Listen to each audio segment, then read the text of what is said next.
Salam sejahtera, saudara-saudara yang dikasihi Tuhan. Kembali pada saat ini marilah kita akan merenungkan firman Tuhan yang saya beri judul Belajar dari Gembala.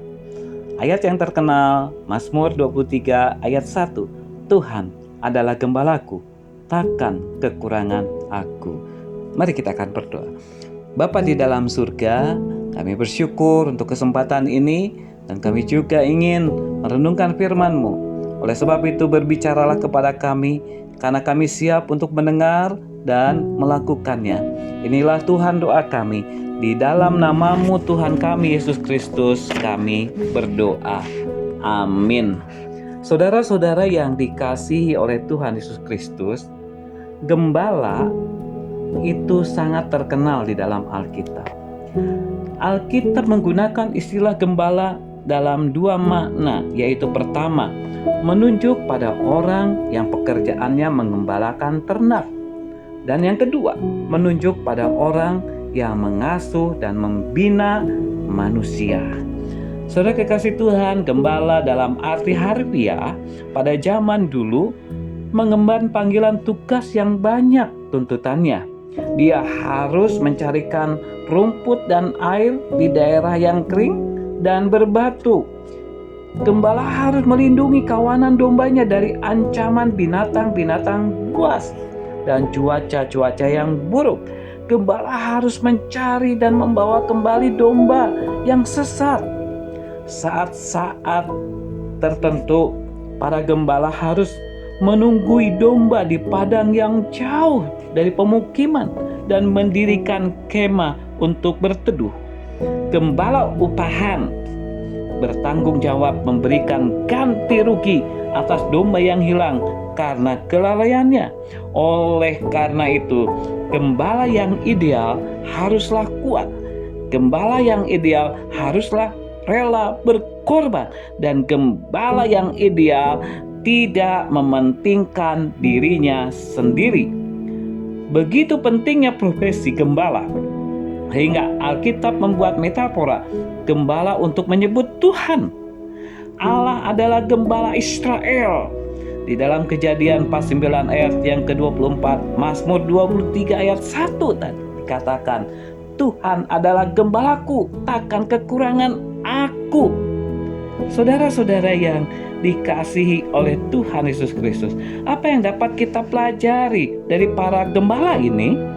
Yang pertama, gembala sejati adalah Tuhan.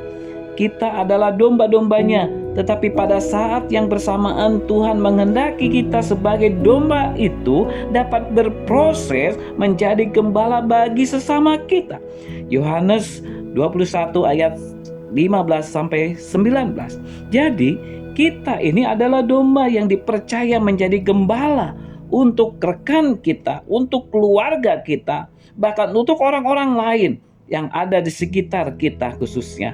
Yang kedua, gembala adalah suatu profesi yang kurang berharga secara sosial ekonomi, tetapi secara rohani memiliki makna yang kuat, yang sangat bernilai. Karakter dan tanggung jawab pemeran profesi itu telah mengubahnya sehingga bernilai. Apapun profesi kita, jika profesi itu didasari karakter dan dedikasi, maka profesi itu akan memiliki nilai lebih daripada sekedar nilai sosial ekonomi. Mari saudara, kita belajar kepada gembala yang kita tahu bahwa Tuhan sendiri juga adalah gembala. Mari kita akan mewujudkan di dalam praktek kehidupan kita, sehingga kita dipercaya untuk menjadi gembala bagi rekan kita, keluarga, dan orang-orang lain, khususnya yang ada di sekitar kita. Mari kita akan berdoa bersama-sama. Bapa di dalam surga, kami mengucap syukur, kami saat ini sudah belajar dari gembala yang mempunyai tugas tanggung jawab yang dia miliki, sehingga ia benar-benar dapat mempraktekkan hidup yang sungguh-sungguh memberi arti bagi dirinya, bahkan bagi orang lain.